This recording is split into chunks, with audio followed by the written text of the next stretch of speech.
contracting the virus. virus. There's a suicide mission going to work every day. Inspire and mobilize the public. As a war, we should be in it to win.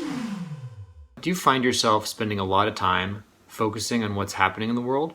Or what about dealing with some crisis that's right in front of you? Maybe a relationship that's not going well, or someone you care about who's in poor health. These are the kinds of things that when we're trying to be focused on anything else, just a second. It's natural to be focused on those things we're worried about. It's an essential part of how our minds work, but it's meant to be temporary. It's about focusing intensely on something so that we can address an issue. The problem is, if we're in that mode all the time, it can become exhausting, and it can take energy away from anything else. The other night, I was running around the lake, and I heard drumming in the distance. As I got closer, I found a man who was sitting by himself, playing a drum and chanting. It completely transformed the way that evening felt. When everything else in the world seemed to be falling apart, this person was looking to something deeper. I think it was just that he was focusing on a spiritual thing.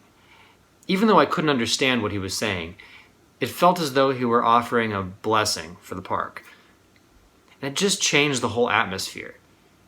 Here in the midst of everything that's going on in the world, someone was digging deep. Someone was going to a spiritual place. And it made me feel a lot better. One of the things that's remarkable about life with God is that at any given moment, we can connect with something bigger, something transcendent. It's a dimension that many people in the world would love to enter, but they don't know how to find it. People might distract themselves. People might turn to substances or to some kind of meaningless activity. Anything to get past the doldrums of everyday life, to get past the worries and the concerns and the fears, and to get to a better place.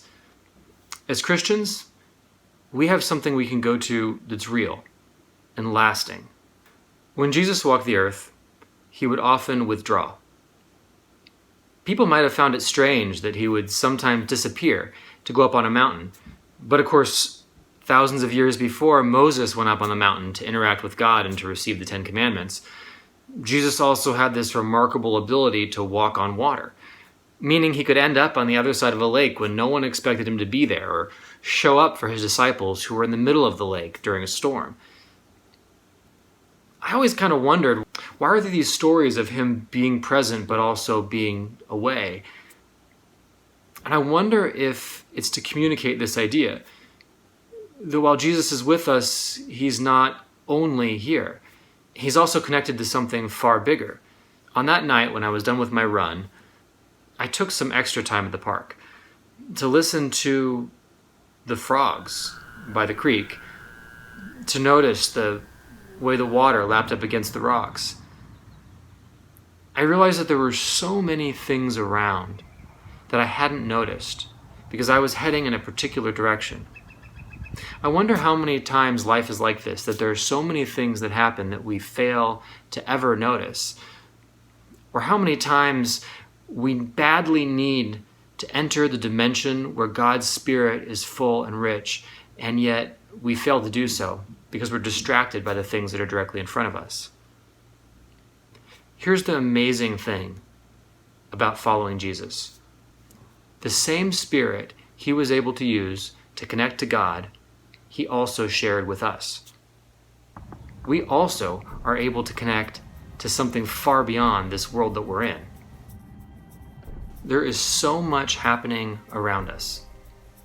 There's so much more to life than what's in the news. Fear of the ones in the body bags. You know what I hope we can all do? I hope that as we're going about our weeks, as we're social distancing, as we're taking care of things that need to get done, I hope that we'll also take a moment to step away. A moment to connect through God's Spirit to something that's deep and eternal. I have no idea what that Spirit is going to tell us, but there's an incredible truth that makes that journey better than any other thing that people might use to replace it. It's that when we enter the spiritual realm with God, we're with the one who created everything, who loves us deeply, and who will win in the end. I don't know what that God has to tell each one of us, but isn't that a great place to start?